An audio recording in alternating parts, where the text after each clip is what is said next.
Muito bom. Assim, vocês têm alguma dúvida em particular? Eu vou fazer uma pergunta para vocês. Vocês pegaram a prova para fazer?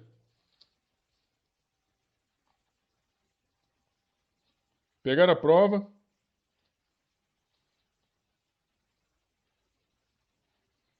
Pois é, pega a prova para fazer. Eu fiz uma prova em cima da prova.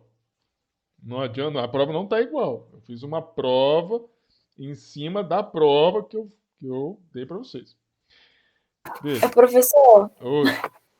como assim uma prova em cima da prova? Você pegou as questões e alterou? Foi só É, isso? exatamente. Sério? Mentira. Não, mas eu mudei a questão, ué. Mas é a mesma coisa. O sentido da questão é a mesma. Mas eu, E o eu jeito, mudei. e o Oi? jeito de responder também. Vai ser diferente. Claro, vai ser diferente.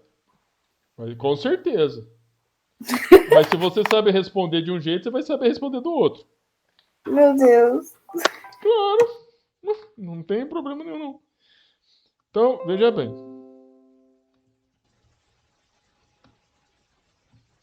Cadê o. Sério, deixa eu ver onde que eu coloquei isso. Aqui.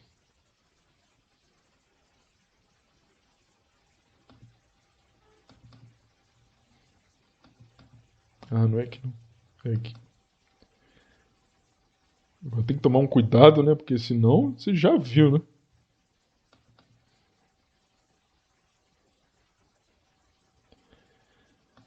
Vocês estão vendo aí? Estão vendo? Sim. Olha, aqui tem muito bem uma base daquilo que nós vimos. Nós estudamos no início, na primeira parte, alguns modelos. Alguns modelos atômicos.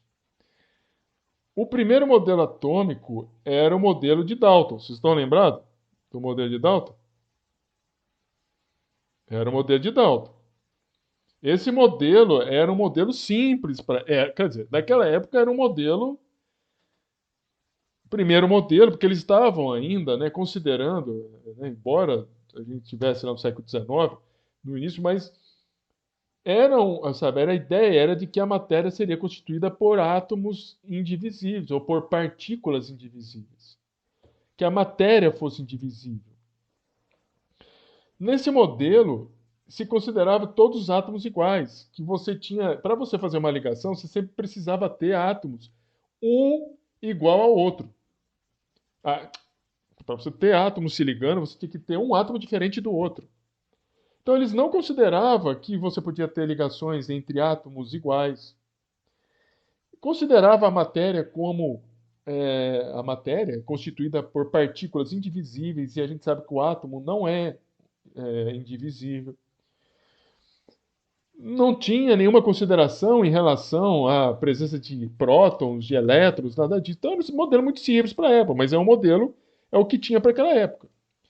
Depois você teve um grande, sabe, vamos dizer assim, um desenvolvimento da ciência que permitiu você descobrir os prótons e descobrir os elétrons, muito por causa dos trabalhos que foram feitos com os tubos de Crookes. As descobertas dos elétrons e as descobertas do próton permitiram que o Thomson, permitiram com que o Thomson, estão lembrados do Thomson? Permitiram que o Thomson, pô, tô falando aqui, mas poderia mostrar, né? Peraí, é melhor também mostrar.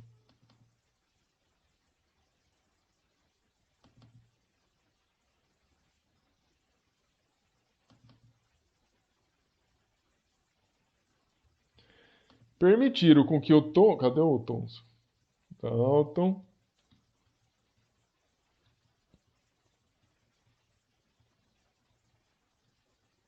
Permitiram com que o Thomson propusesse um outro modelo. Um outro modelo. Um modelo que tivesse, ou estivesse baseado ainda em matéria sendo constituída por átomos, por partículas indivisíveis, mas que, como já se sabia naquela época que o elétron era mais leve que o próton, seria uma matriz, né, uma matriz indivisível de cargas positivas com incrustamento de partículas negativas, que seriam os elétrons. É o bendito do Mendelo, chamado modelo do pudim de passas, final do século XIX. Depois que o surgimento, com um experimento, né, das partículas alfa de Rutherford, lembrando que partículas. Cadê as partículas alfa? Lembrando que as partículas alfa são partículas positivas, né? E partículas alfa são emissão de dois prótons no núcleo e liberação de dois nêutrons. Quando você tinha uma fonte, né, radioativa que emitia partículas alfa, ele percebia que você tinha feixes de radiação que iam e acabavam indo direto, passava direto por uma placa de ouro, outros sofria reflexão, voltava, outros sofria deflexão, sofria um desvio, ia para cima ou ia para baixo. E isso não estava condizente, né? Rutherford, muito sabiamente, percebeu que não estava condizente com os modelos nem de Dalton e muito menos de Thomson. Porque se a matéria fosse constituída de partículas indivisíveis, a matéria ela devia ser maciça, você não deveria ter espaços vazios. E ele estava vendo que essas partículas alfa atravessavam a chapa de ouro. Então ele propôs outro modelo. Um modelo muito diferente em relação ao modelo dos átomos de Dalton e dos modelos de Thomson. O modelo de Rutherford propunha, né, a existência de um núcleo com a presença de elétrons ao seu redor, que ficariam, né, apresentando movimentos, em torno o elétron apresentando movimentos em torno do núcleo. Então foi o primeiro modelo que apresentou, foi um primeiro modelo atômico que apresentou uma composição atômica, uma descrição atômica na forma do espaço, em que você tem um núcleo, como se fosse o Sol, e os planetas ao redor desse Sol, com os elétrons, então, fazendo o papel dos planetas ao redor do núcleo, o núcleo sendo o Sol. Acontece o seguinte, os modelos de Rutherford não eram... Os modelos de Rutherford... O modelo era bom, mas o modelo de Rutherford não explicava problemas sérios. Que problemas sérios são esses? Né? Deixa eu ir lá mais para frente. Isso aqui são energias radiantes. Aqui. Os modelos de Rutherford não explicavam coisas sérias. Não explicavam, por exemplo, por que o elétron que está aqui, né? O elétron que está aqui em torno do núcleo, como que o elétron que está aqui, né, em movimento núcleo, ele não se choca com o núcleo? Ele está aqui em torno do núcleo, né? Ele está aqui em torno do núcleo. Como que esse elétron que está em torno do núcleo não se choca? Porque elétron é carga negativa e núcleo é carga positiva. Então, já tinha esse problema, não se explicava isso. Não se explicava a emissão, porque naquela época já se via que tinha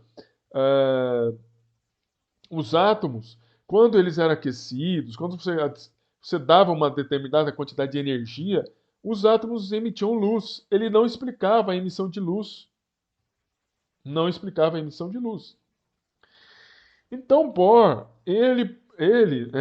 na verdade, o que acontece? A mecânica, né, clássica não estava conseguindo, essa mecânica clássica, que é a mecânica de Newton, essa mecânica que é força é igual a massa vezes aceleração, essa relação de Newton, que está muito relacionada também, essa mecânica clássica, que trabalha, sabe, com a partícula em relação a uma outra partícula, e essas coisas visíveis, não estavam dando certo naquela época.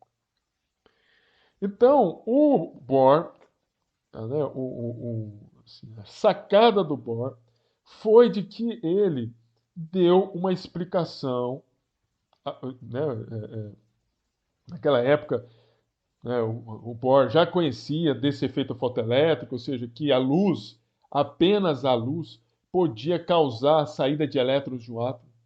A luz tem quantidade de energia suficiente para tirar elétrons de uma placa metálica e retirar ele fora, ou seja, se o átomo conseguir absorver essa energia, o elétron pode, dependendo da quantidade de energia, o elétron pode sair do metal. E o que aconteceu, né, na questão do Bohr, calma aí, é que o Bohr ele simplesmente considerou, ele quantizou a questão da distribuição eletrônica. Ele considerou, ainda considerou que os elétrons, eles executam, eles estão em torno do núcleo, executando as suas, os seus movimentos, mas são movimentos muito bem delimitados. Ou seja, cada elétron vai ficar perambulando. Você imagina que o núcleo está aqui embaixo, né, onde está o laser. Tá? Eu não estou conseguindo mostrar aqui, mas está mais para baixo ainda, tá? Mas o elétron está mais para baixo aqui. Ó. Desculpe, o núcleo está mais para baixo em relação a esse nível. É que eu não estou conseguindo colocar aqui embaixo, mas ele está mais para baixo aqui. Vou deixar ele aqui. Então, você veja bem o seguinte: o elétron que está nesses níveis, ele permanece, ele fica. Deixa eu voltar aqui. Deixa eu ver se eu acho aqui um desenho. Melhor eu desenhar lá que fica melhor.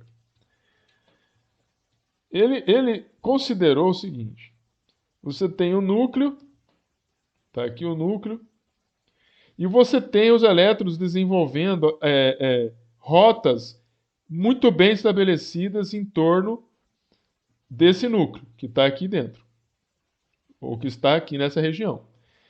Você tem vários elétrons. O que acontece é o seguinte: cada elétron executa uma atividade, executa um movimento numa determinada camada, e onde cada camada apresenta uma quantidade de energia.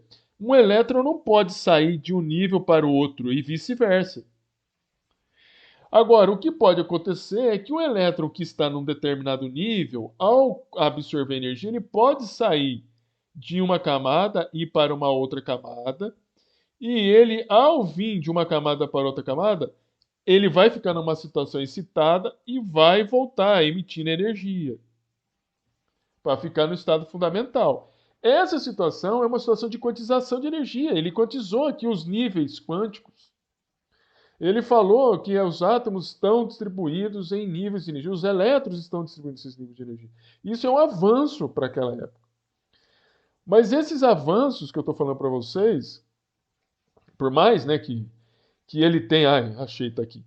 Por mais que ele tenha, né, decifrado e desenhado este modelo, que é um avanço para aquela época, também possui problemas sérios.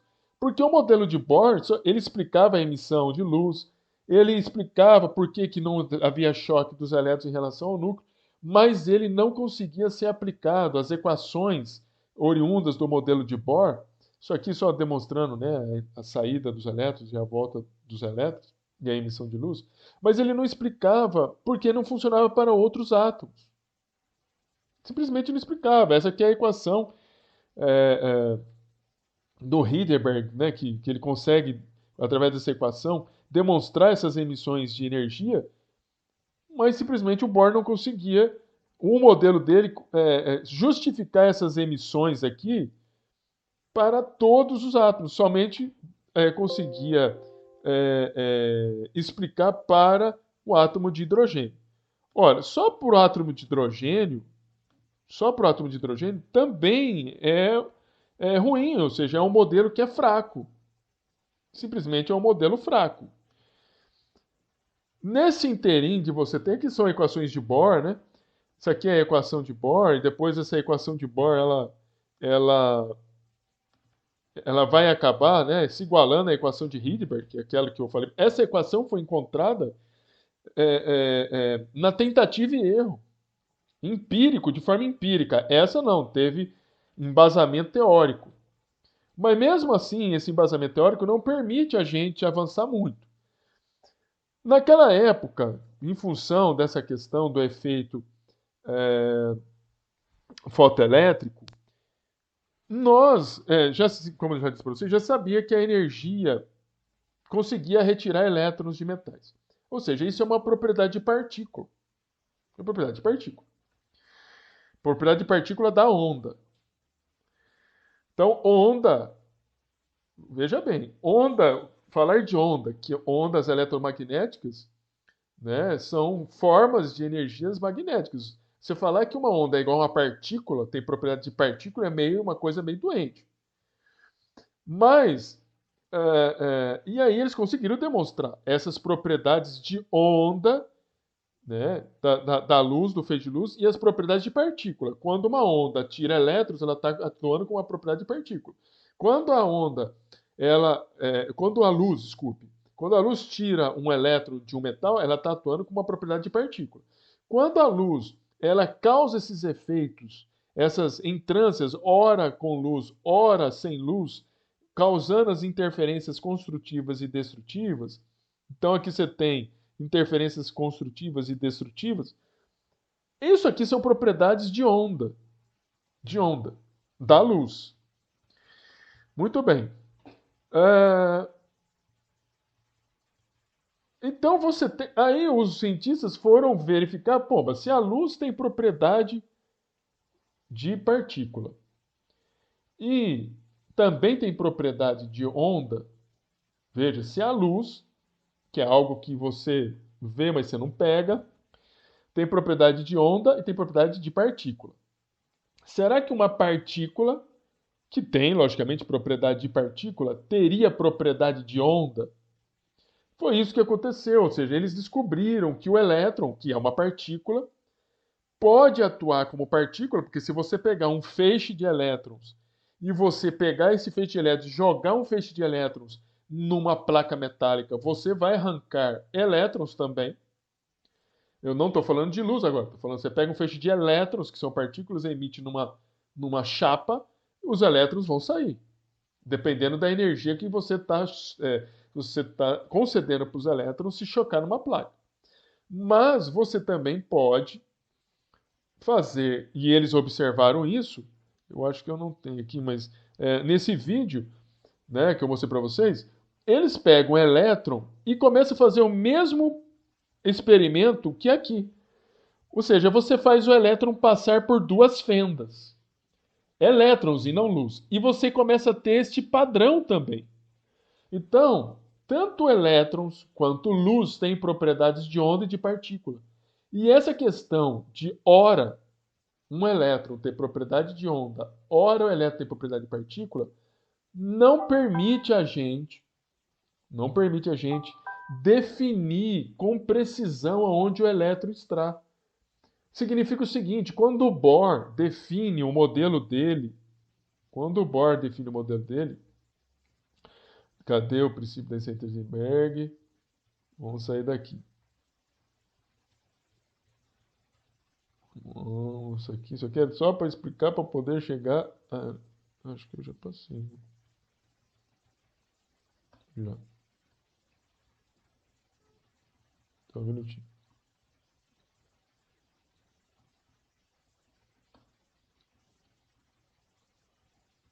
O modelo aqui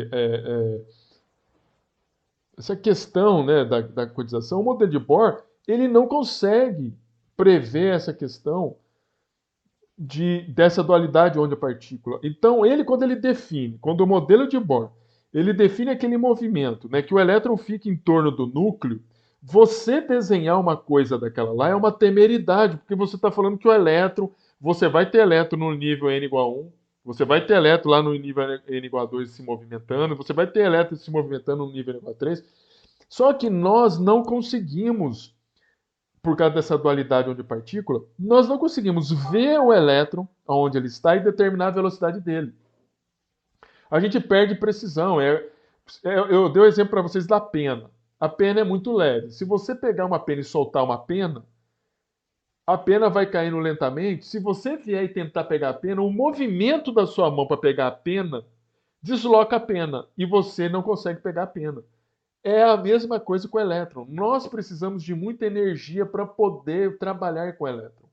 Quando nós vamos com uma pinça elétrica, uma pinça de alta energia, um microscópio de alta energia para ver o elétron, você pode até ver o elétron, mas você já não consegue saber qual é a velocidade dele, porque você desloca o elétron. E se você consegue determinar a velocidade dele, você não consegue saber onde ele está, porque você também deslocou ele. Então, essa questão dessa dualidade é temerário você saber que se você. O elétron é uma coisa tão pequena e tão sensível para você definir que ele está no nível n igual a 1 e circulando em torno do núcleo.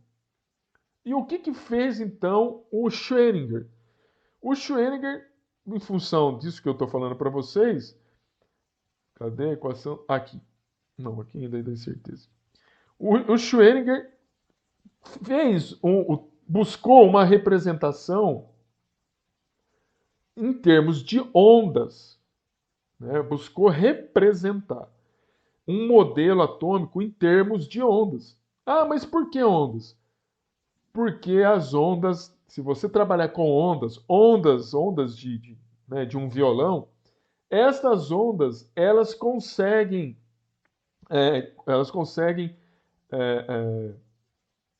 incluir, elas conseguem, né, aprisionar, são ondas estacionárias, elas conseguem aprisionar, essa é a palavra correta, aprisionar apenas uma onda, ou apenas duas ondas, ou apenas três ondas, ou apenas quatro ondas. Aí essas uma, duas, três, quatro ondas são os níveis de energia. Aonde você tem, por exemplo, nessa situação de quatro ondas, situações de quatro, veja bem, nessa situação de quatro ondas, situações em que você pode encontrar posições de máxima probabilidade de encontrar o elétron. Você pode encontrar o elétron aqui, você pode encontrar o elétron aqui, você pode encontrar o elétron aqui, máximo, tá? Máximo.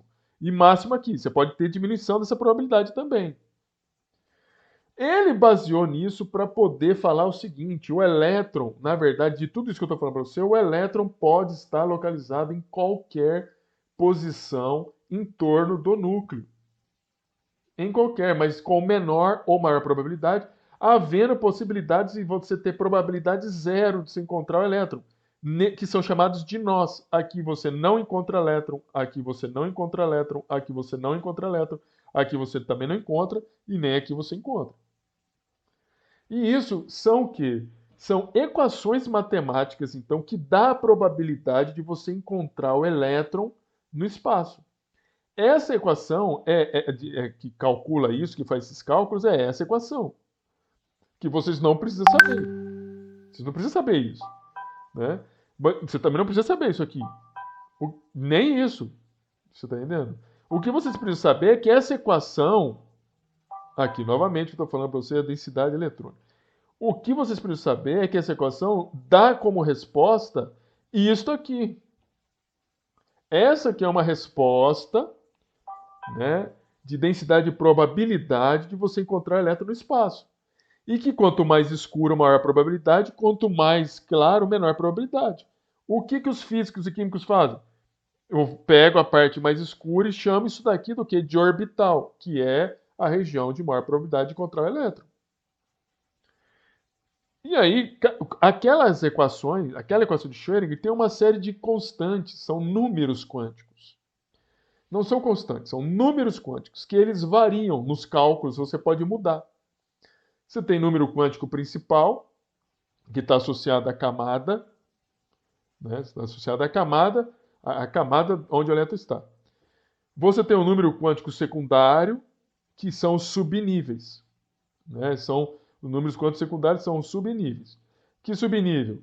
S, P, D e F. Pode ter outros também, tá? Pode ter G, H, I.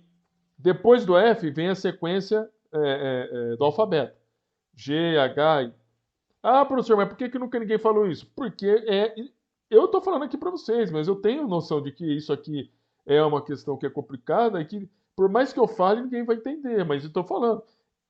Isso aqui são números que estão dentro daquela equação que você pode mudar. Ele foi atribuído a esses números, ou seja, quando o N é igual a 1, você pode ter um subnível. Esse subnível recebe o número de 0. Esse 0 é o símbolo S. Na camada 2, você pode ter 2 subníveis, que é o S e o P. Na camada 3, você tem 3 subníveis. Aí você vai falar, mas por que são 3 subníveis, professor? Porque, lembra, ele está usando novamente a questão das ondas estacionárias. Ondas estacionárias. Se você tem uma situação em que você pode aprisionar uma onda, é uma onda. Você pode ir ao nível n igual a 1. Aqui você pode aprisionar 2 ondas. Aqui você pode aprisionar 3 ondas. É a mesma coisa aqui. Você está aprisionando aqui uma onda. Aqui você está aprisionando 2 ondas. Aqui você está aprisionando 3 ondas. Quando eu falo o aprisionar, significa regiões de maior probabilidade de você encontrar elétron. O 0 é o orbital S. O 1 é o orbital P. Aqui, o 0 orbital S, orbital P, orbital D. Aqui é orbital S, P, D e F. Nossa, eu falei muito, hein? Peraí, cadê vocês? Será que me deixaram sozinho aqui? Meu Deus, vocês estão aí ainda! Muito bom. Estão entendendo o que eu estou falando? Beleza. Eu pensei que eu estava falando já para as moscas. Vamos lá. Depois, você tem um número quântico que é chamado de número quântico magnético. Esse número quântico magnético, ele dá o posicionamento no espaço desses orbitais. Você sabe o que é esse número quântico magnético? É exatamente o número de orbitais que estão aqui dentro. Número de orbitais. Aqui eu estou falando, por exemplo, você tem o subnível 0. Aqui você tem o subnível 0. No subnível 0, ele pode apresentar como número quântico magnético números quânticos magnéticos saindo de menos L até mais L. Só que ele já é zero. Não existe menos zero ou mais zero. Então você só pode ter um ml igual a zero. Esse ml igual a zero significa que você tem um orbital. Um risquinho que cabe 2 elétrons. Então você representaria esse zero, significa que você tem um risquinho que caberia 2 elétrons. No subnível 1, no orbital S, nós sabemos que o orbital S cabe 6 elétrons. Que o orbital S tem 3 orbitais que são degenerados, é o mesmo nível de energia. 3 orbitais significa 3 risquinhos. Um risquinho, 2 risquinhos, 3 risquinhos. Pode caber 2 elétrons aqui, né? Pode caber 2 elétrons aqui. Pode caber 2 elétrons aqui. 6 elétrons.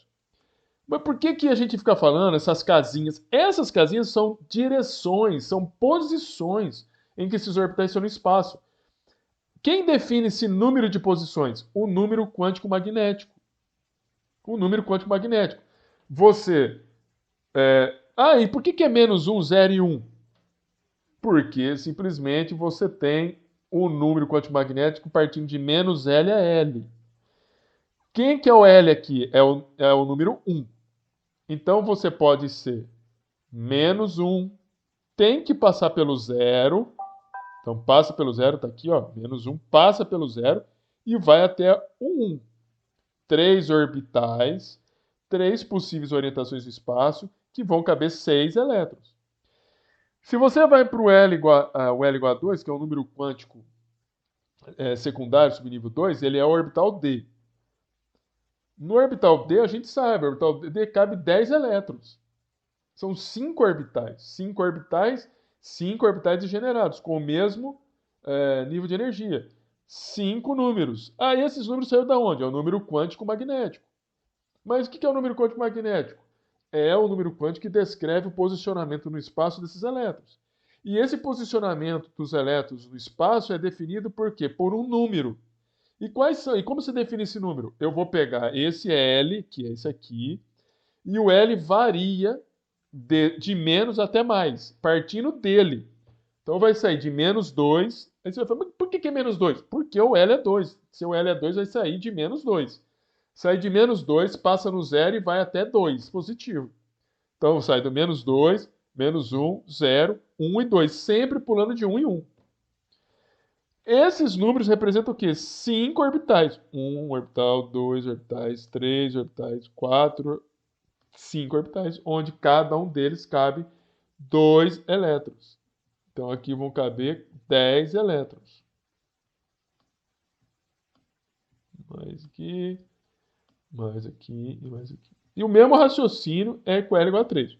E o número quântico spin está associado com o movimento do elétron. Quando você faz o movimento do elétron, quando o elétron se movimenta em torno, aqui são os orbitais, né? Quando os elétrons se movimentam, eles criam toda e qualquer carga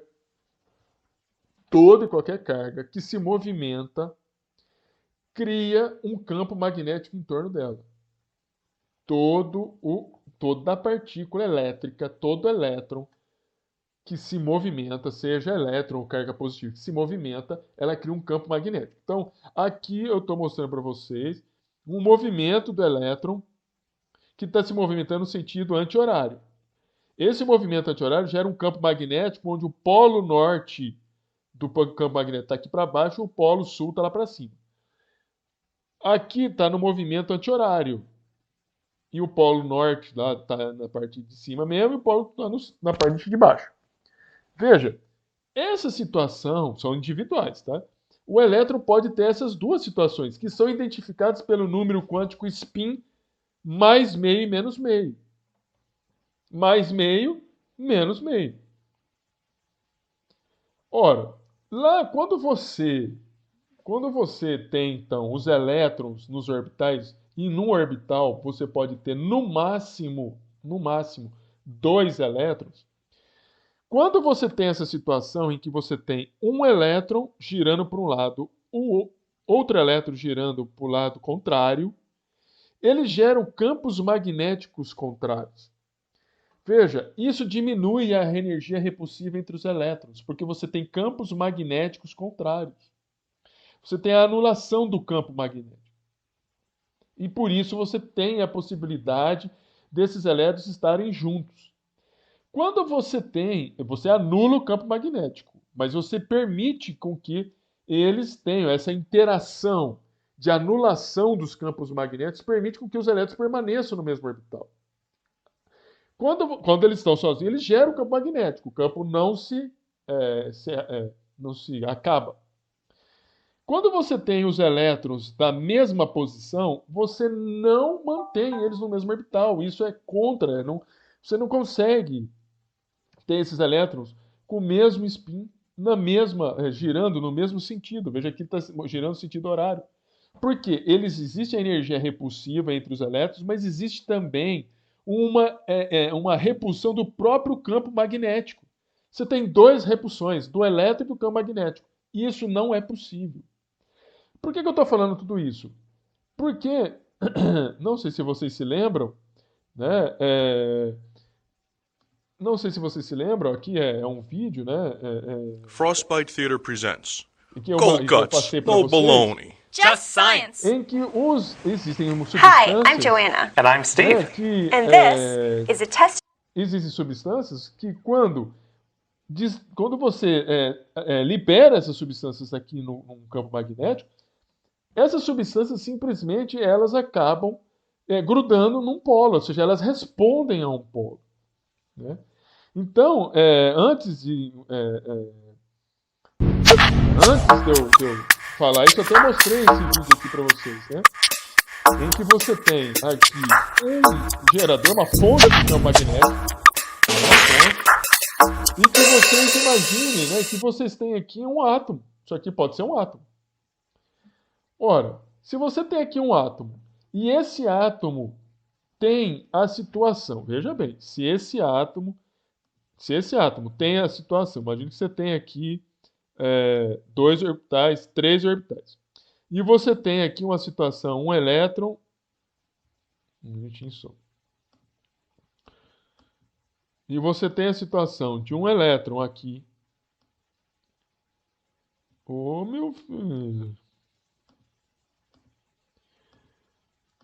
você tem a situação de um elétron aqui, um elétron aqui, outro elétron aqui. Essa é uma situação em que você tem elétrons desemparelhados. São elétrons que estão nos orbitais, separados, sozinhos.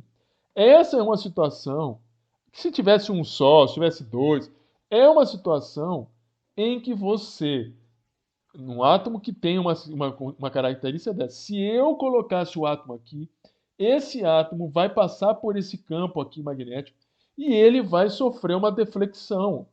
Ele vai sofrer uma deflexão nesse campo, ou seja, ele vai sofrer algum tipo de desvio, tá? Ele vai sofrer algum tipo de desvio. Oh, meu Deus do céu. Deixa eu voltar aqui. Se eu... deixa eu voltar aqui que eu preciso rapidinho. Se por acaso... Então, já bem, deixa ele correr aqui. Tá aqui o átomo. Se esse átomo tem aquela característica que eu desenhei antes, ele vai passar e vai sofrer deflexão. Ele vai passar, vai interagir e vai sofrer deflexão. Ele não vai reto sem acontecer nada. Acontece o seguinte, se por acaso eu tivesse uma situação como essa, né, com 3 orbitais, e eu tivesse aqui 1, 2, e eu tivesse um aqui, esse sozinho, esse 1 aqui, também responderia. Se eu tivesse essa situação aqui, olha, também responderia. Agora, se eu tivesse essa situação, ou somente um par sozinho, ou 2 pares sozinho, ou os 3 pares aqui, essa é uma situação de um átomo que, se eu colocar aqui, ele não vai responder a um campo magnético. Então, essa situação aqui é de átomos que nós chamamos de moléculas que têm essa característica de diamagnéticas. E essa situação, né, em que eu tenho apenas os elétrons desemparelhados, como essa aqui ela é paramagnética. Então, aqui você tem, essa aqui é paramagnética, e aqui ela é diamagnética.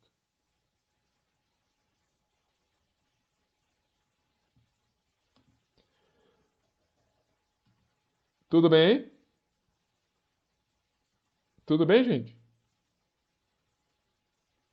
Tudo bem. Deixa eu ver se eu estou gravando aqui. Eu estou gravando.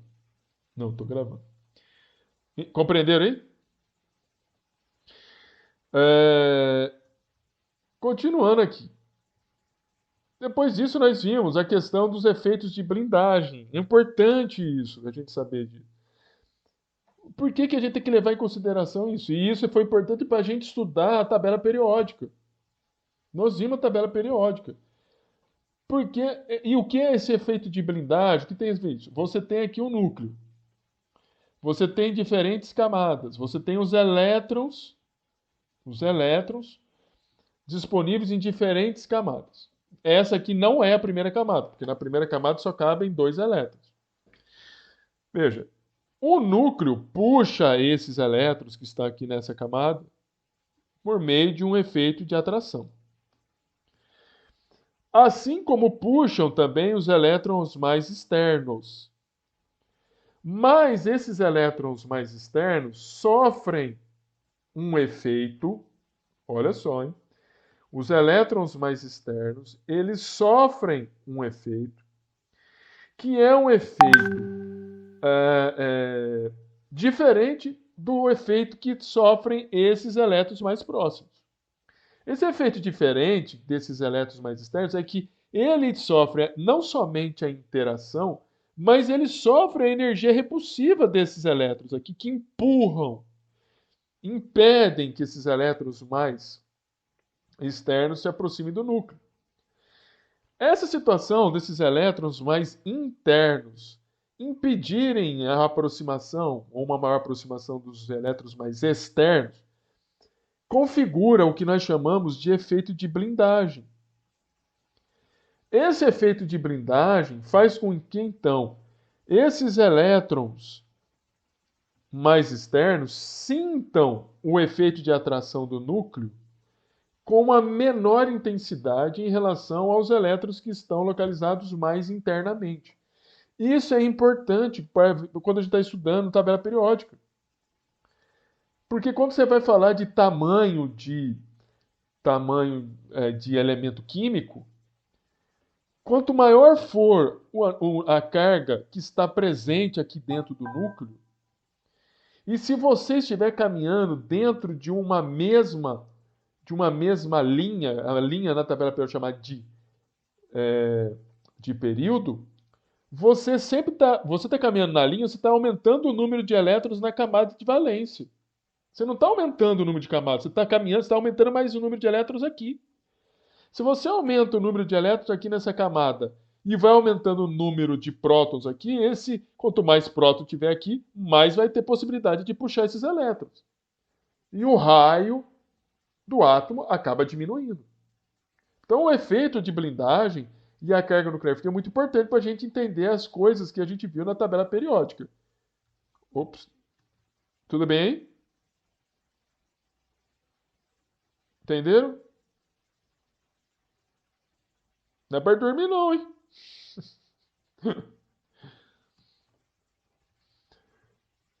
Aí nós vimos a questão das energias dos orbitais, né? A questão que só pode, o princípio de exclusão de Pauling, que é um princípio de exclusão que, como eu falei para vocês, você pode ter no máximo 2 elétrons com spins contrários, senão não é possível.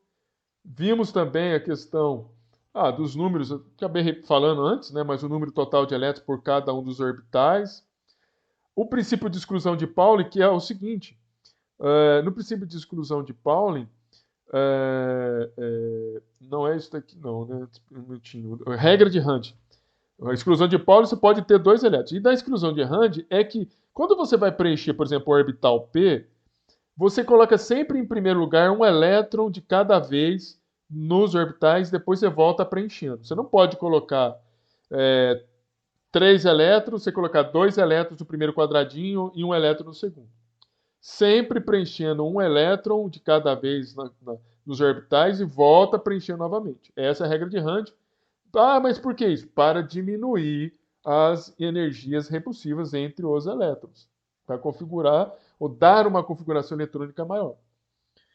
Aqui é a distribuição de Linus-Pauling, que a gente usa para fazer a distribuição eletrônica, que a gente falou hoje o dia todo falando dessa distribuição.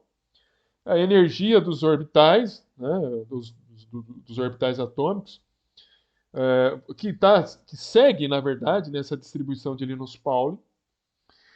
Novamente, você pode ter, olha só, aqui essa distribuição aqui do argônio, ou do ferro, por exemplo. Veja que você tem aqui a camada de valência, ela é definida por esses números que estão aqui. Quanto maior o número, ou a camada de valência ela é definida pelo maior número quântico. Aqui o número quântico principal é 4, então a camada de valência é 4. Quantos elétrons de valência você tem aqui? 2 elétrons. Aí a gente fala o seguinte. Qual que é o orbital mais... Olha só o que eu vou falar. Qual é o orbital mais energético? É o 3D. Qual que é o orbital mais externo? É o 4s. Percebe, gente? Então, uma coisa é você falar de orbital, energia de orbitais, o orbital mais energético. Outra coisa é você falar o orbital mais externo. Tudo bem?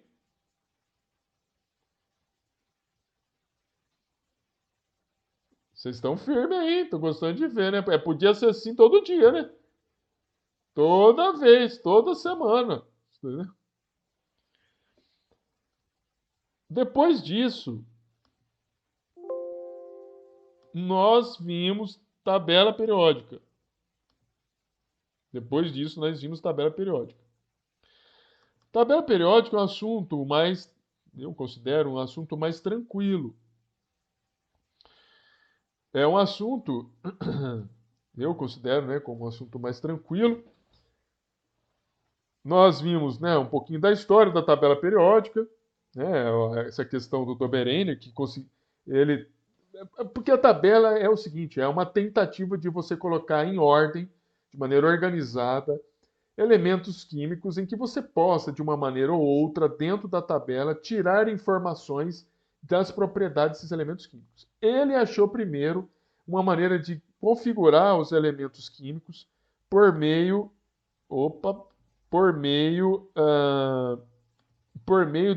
das médias dos números das massas atômicas.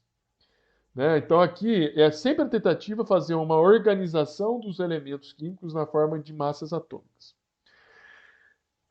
Depois veio esse cidadão que fez uma tabela periódica baseada numa sequência de massa atômica na forma de espiral, usando nomes geológicos, químicos, né, de geologia. Não funcionou.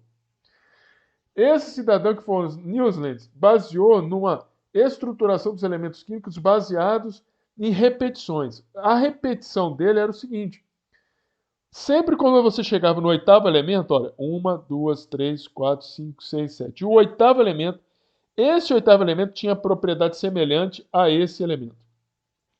Esse elemento tinha propriedade semelhante a esse elemento. Esse elemento tinha propriedade a esse. E assim sucessivamente. Claro que não deu certo para tudo. Depois, o Meyer começou também a fazer uma distribuição eletrônica e começou primeiro a fazer a organização dos elementos químicos da tabela periódica e a fazer atribuições, né? Fazer atribuições de propriedades como volume molar, ponto de ebulição, em função da distribuição desses elementos. E ele foi o primeiro a propor a existência de alguns elementos químicos que alguns que eles proporam não foram descobertos. Foi isso que fez com que esse cidadão aqui é considerado o pai da tabela periódica, porque ele fez semelhante ao que o Meyer fez, mas ele, diferente do Meyer, o Mendeleev propôs a existência de outros elementos químicos que foram descobertos. E qual a diferença da tabela de Mendeleev para a tabela de hoje? Na tabela de hoje você não tem uma distribuição de massa atômica, que é uma distribuição de número atômico, em que você tem, nas linhas, você tem os períodos e na coluna você tem as famílias. Cada período, aqui você tem o primeiro período, segundo período, terceiro período, cada período representa a camada de valência dos elementos químicos que estão na linha. O hidrogênio está no primeiro período. Primeiro significa primeira camada. Então, os seus aliados de valência estão na primeira camada. O lítio, o berílio, que estão na segunda camada, apresentam seus aliados de valência na segunda camada. Sódio e magnésio no terceiro período encontram seus elementos de valência na terceira camada e assim sucessivamente.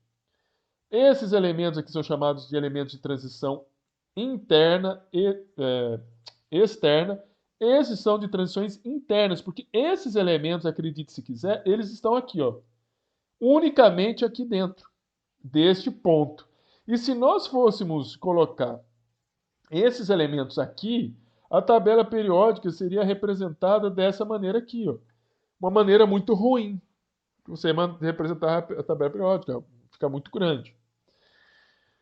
É bom que se saiba que a tabela periódica tem uma representação, né, em termos dos elementos representativos que são definidos, os elementos representativos que são esses elementos da família A, e os elementos de transição, como eu já falei, né, para vocês. A gente falou um pouquinho dessas características, né? Aqui, né, os compostos metálicos e não metálicos. Geralmente os compostos metálicos com tendência a perder elétrons, os não metálicos a ganhar.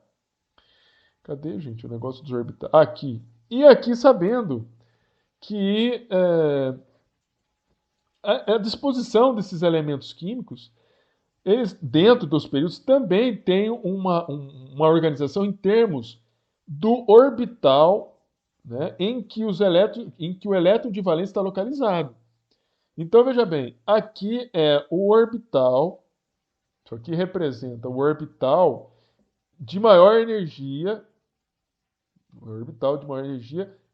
da camada de valência. Então, aqui, camada de valência é a camada 2. Qual que é o orbital de maior energia? É o S. E aqui é o 2p. E aqui é o 3d. E aqui é o F. E os elementos químicos estão distribuídos dessa maneira. E essa distribuição foi feita dessa forma, né? Ou seja, você colocar a distribuição de Linus Pauling e separar. A hora que você começa no número 1, subiu o número, você corta e separa. Então, isso aqui vai ficar no primeiro período. 2, 2, 3. Subiu o número, separa, agrupa aqueles que têm números iguais no próximo período. E eles conseguiram colocar. Aí você vai falar, mas esse aqui que é o 3. 3 não é maior que 4. Então ele fica aqui dentro do quarto período. Se você olhar aqui, olha, dá uma olhada, quarto período, você tem orbitais S, orbitais D e orbitais P. Olha aqui, ó. Terceiro período, você tem elementos químicos que os elétrons de valência estão localizados em orbitais S, desculpe, é o 4. Em orbitais S, orbitais D e orbitais P. Depois disso, nós vimos a questão. Deixa aqui. Nós vimos novamente. Começamos a falar de raio atômico. E mais do que falar de raio atômico é saber trabalhar com o tamanho de íons. Para você trabalhar íons, eu já expliquei para vocês. Vocês precisam fazer primeiro uma organização dos átomos neutros com seus números atômicos, fazer a distribuição eletrônica, para depois fazer a distribuição eletrônica dos íons. Você tem aqui o oxigênio 2-. 2- significa que você vai colocar 2 elétrons. Aonde você vai colocar esses 2 elétrons? Aqui, no orbital P, porque cabe 2 elétrons aqui. E se o orbital P tivesse cheio? Vai para a próxima camada. O flúor, ele quer saber o fluoreto. Faz a distribuição do flúor, depois coloca um elétron, vai colocar aqui. Aí você vai fazer a comparação de tamanho com quem? Dessas espécies iônicas, o aqui está em vermelho. Mas e daí? Eu vou fazer comparação como? Se todos eles têm a mesma distribuição eletrônica, o vermelhinho. Ora, bolas, se está com a mesma distribuição eletrônica, a única coisa que está mudando aqui é o Z. É o número de prótons que está no núcleo. E aí você tem aqui um número... você tem aqui um número de prótons que está aumentando do O2-, indo para o alumínio 3+. Ora, veja bem, você está aumentando o número de elétrons também. E eles estão ficando todos eles nessa camada 2. Se você está aumentando o número de prótons, você está puxando aqui no alumínio muito mais fortemente do que no O2-.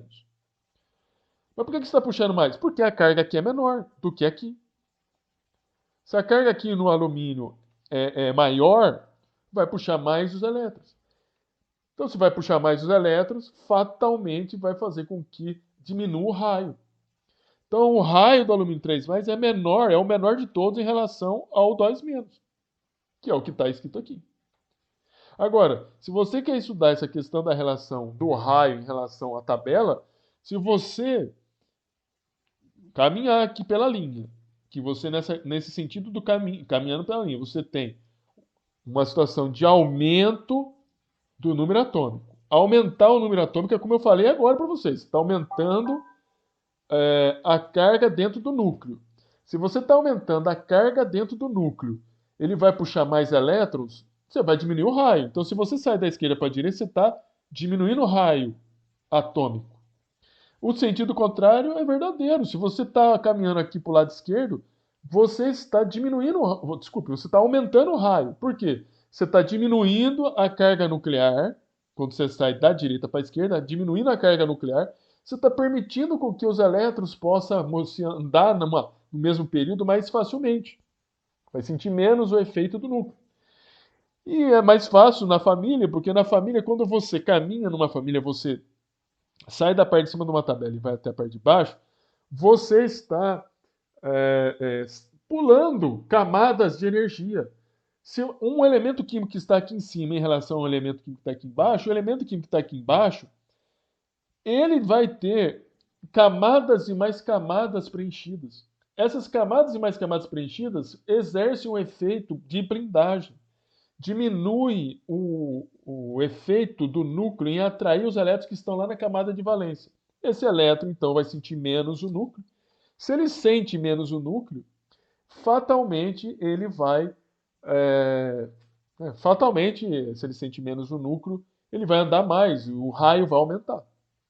E essa explicação que eu estou dando para você vai perpassar por todas as outras propriedades. Se você sabe explicar o raio atômico né? Você vai saber falar do raio dos íons e depois você vai falar da energia de ionização, porque a energia de ionização ela está associada com a quantidade de energia necessária para você tirar um elétron de um átomo. Você vai saber falar... E aqui tem as energias de ionização. Lembra que eu falei para vocês, né? Essa sequência, que inclusive está lá na prova. Você tem aqui o lítio. Você olha aqui para... Esse aqui é o berílio. Ou vamos usar aqui que está aqui, né? O sódio, que está indo para o magnésio. Quando você sai aqui do sódio e vai para o magnésio, a diferença do sódio para o magnésio é apenas um elétron aqui, ó, no orbital 3s. Em termos da distribuição. Então, os elétrons continuam da camada de valência 3. A diferença está aqui, no Z. O magnésio tem uma carga nuclear maior.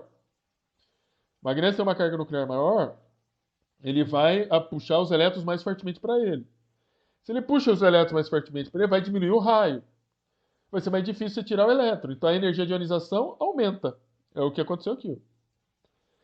Mas por que o alumínio diminui? No alumínio você vai ocupar um elétron no orbital P. O orbital P tem 3 orbitais. Essa possibilidade do elétron no alumínio ocupar esse orbital aqui sozinho causa um estresse lá no átomo, ou seja, causa uma instabilidade no átomo.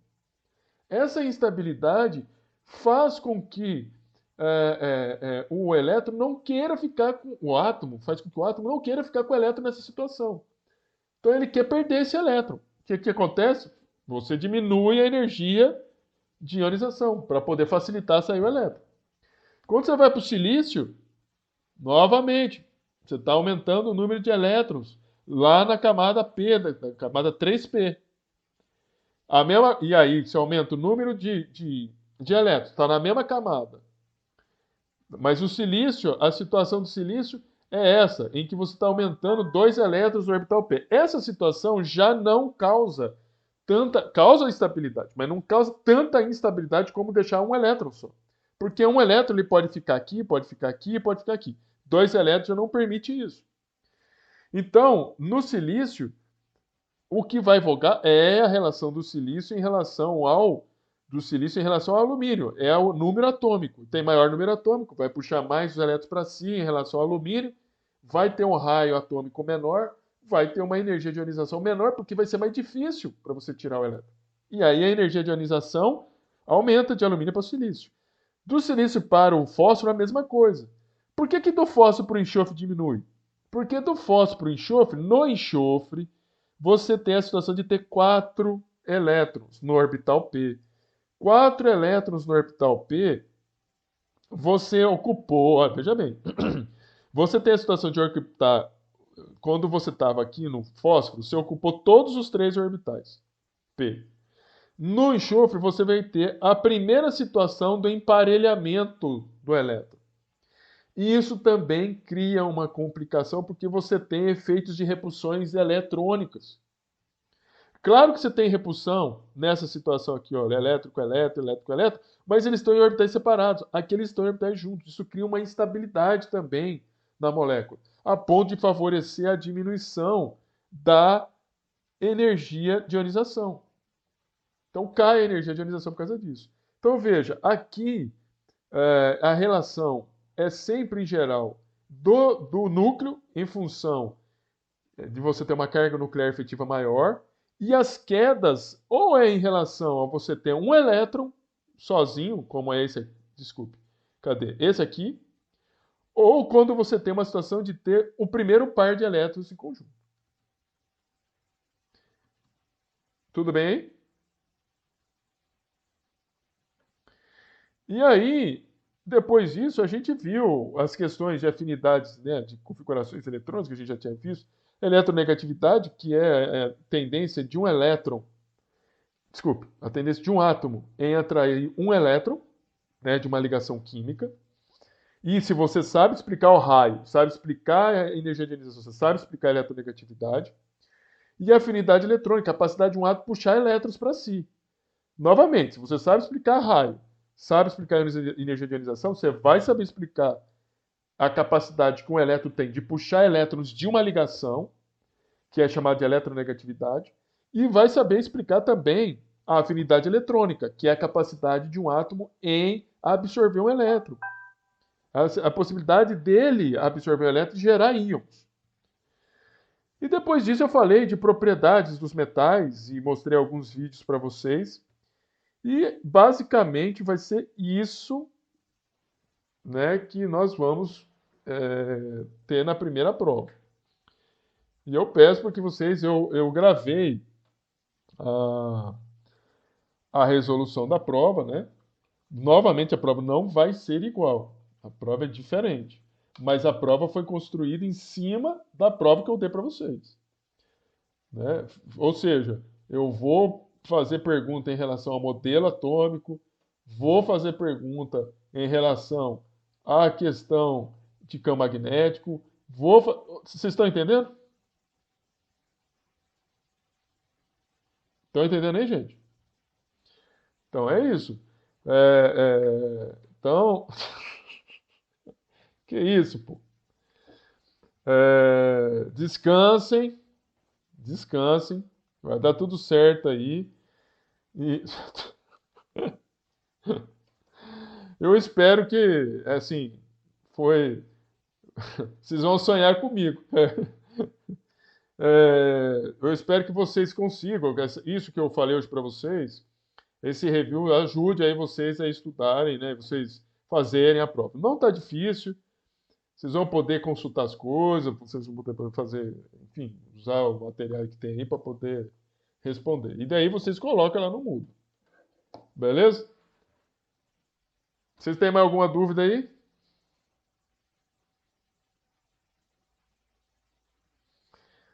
Se vocês não têm mais dúvida, então, bom final de sexta-feira aí para vocês. Vamos jantar. Cadê o Guilherme? Guilherme tá aí. Coitado do Guilherme. Vamos aí, sabe, tomar aí uma água, jantar, descansar. Sextou com sabadão daqui a pouco. E sextou com o seu sabadão. Aí vocês vão fazer uma prova, você tá entendendo? E domingo vocês dormem e descansam tranquilamente. Gente, boa noite para vocês, bom descanso. Até amanhã, se Deus quiser. Bom final de semana para vocês aí. Só não vai fazer a prova quem não quiser, né? Pelo amor de Deus, hein? Falou aí, gente. Bom trabalho para vocês aí. Bons sonhos. Quem tiver dúvida ainda, fica à vontade aí.